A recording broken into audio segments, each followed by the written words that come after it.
Hello and welcome to the Tavern Chat Podcast. I'm your host, Eric Tenkar, your bartender in the OSR, your main proprietor at the Tenkar's Tavern blog. So I've learned a lesson here on Anchor. If you are recording an episode via the web interface, which I am, and then you click on something else on the Anchor screen, other than your recording stops, but it doesn't save. So you're like, you know, fucked in a can. Pretty bad. Welcome to my life. No, in all seriousness, folks, I'm going to cover, like, today is May 5th, Cinco de Mayo, and at the Tenkar Casa, which is undergoing renovations, my contractor did not leave until after 10 p.m. tonight on a Sunday. I know. Holy shit, right? You should have a fucking contractor like me. But it also meant I didn't have any internet from my normal provider until they left because they're working on the room that the cable modem was in, and shit out of luck.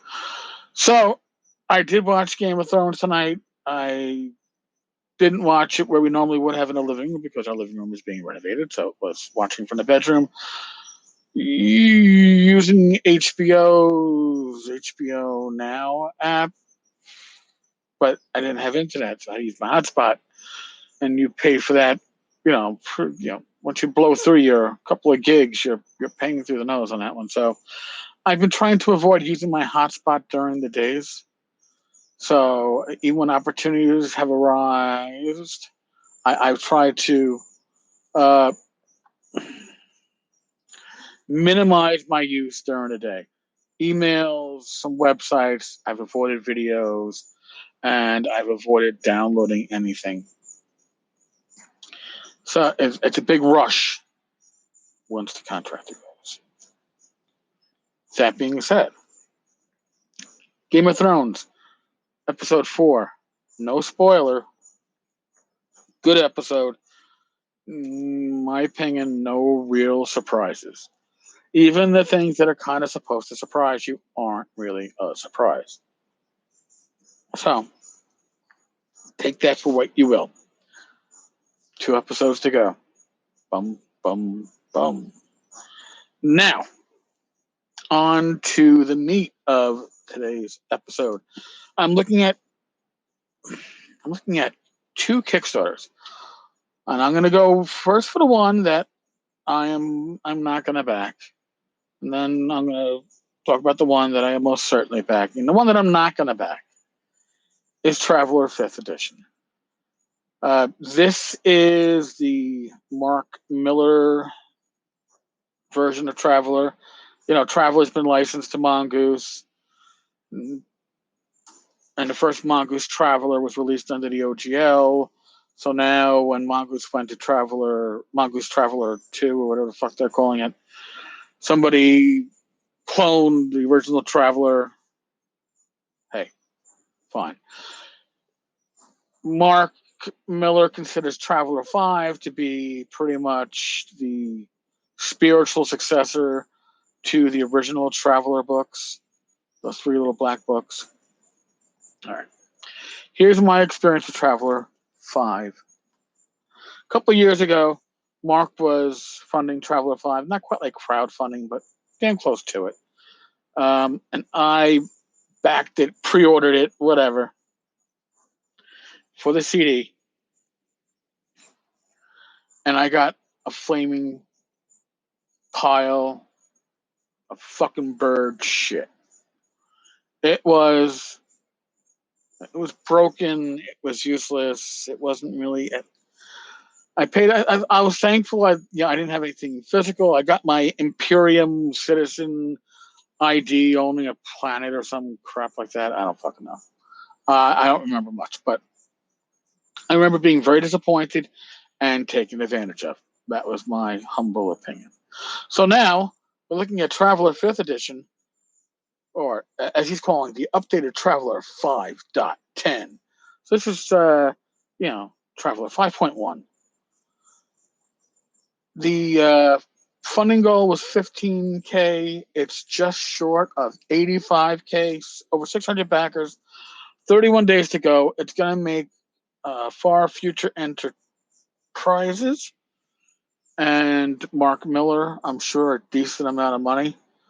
I am not going to, and I'm sure Mark is a nice enough guy. I am not going to give any more fucking money to Traveler 5e after that first pile of shit that was shipped the first time.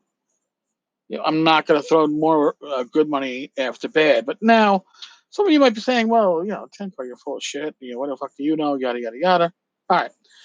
If you want the new Traveler 5, for $30, you get the PDF as a download, and you get your Beowulf class crew ID for 4th officer.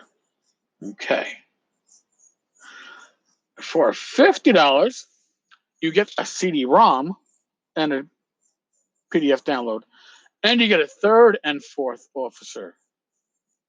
Okay, ID.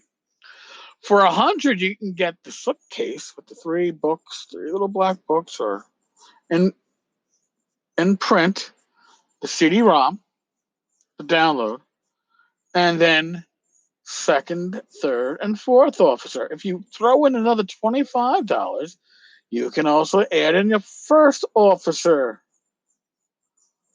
How's that? Oh, and a 5e card benefit deck. Ooh. Now, no. And you know what? It goes up from there. I can't. I can't fucking do it, man. I'm sorry, but I've been burned once. And also, Mark is, dare I say it, a Ken Whitman apologist, or he keeps Ken going. I can't, man. I'm sorry. I got to clear my palate. Let's go on to something worthwhile and good. Okay, the Crypt in Cadaver Canyon. It is a Kickstarter from John Moore of Purple Sorcerer Games. Purple Sorcerer Games. If you play DCC at all, he's got the app which allows you to roll your funny dice and roll all your spells and your combat rolls on an app. It's a free app.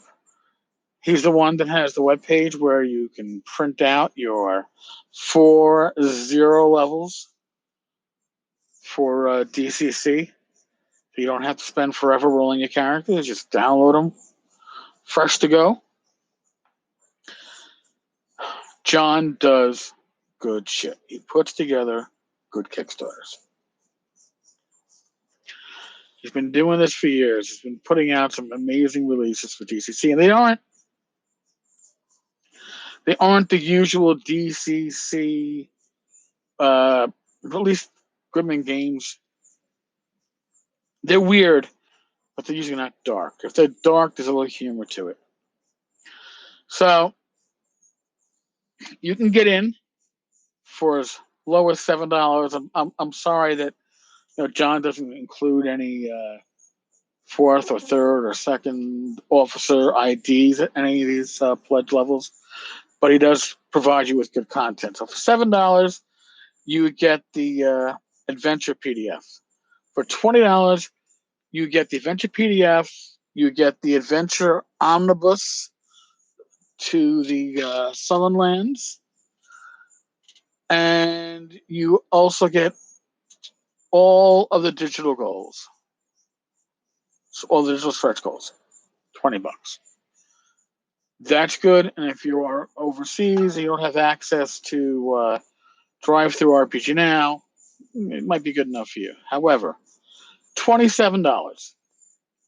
You get all that, and you get a coupon for a print-on-demand copy of the Crypt in Cadaver Canyon, and a print-on-demand print copy of the Southern Lands. So you'll still have to pay the cost of the print and shipping. So $27 gets you the right to get your copies. It's not included, and I'm not going to even venture a guess how much it's going to cost you. But like I said, John does good stuff.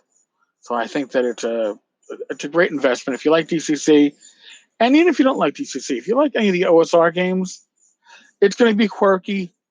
It shouldn't be hard to convert. Really, if you're running anything that's OSR, conversion should be second nature to you by now. On that note, I guess I should get up early in the morning. Maybe download stuff before I lose internet. I'm speaking out loud, right? On that note, as always, stay safe, be well. God bless. Roll those dice. And I will talk with you all tomorrow. Later, folks.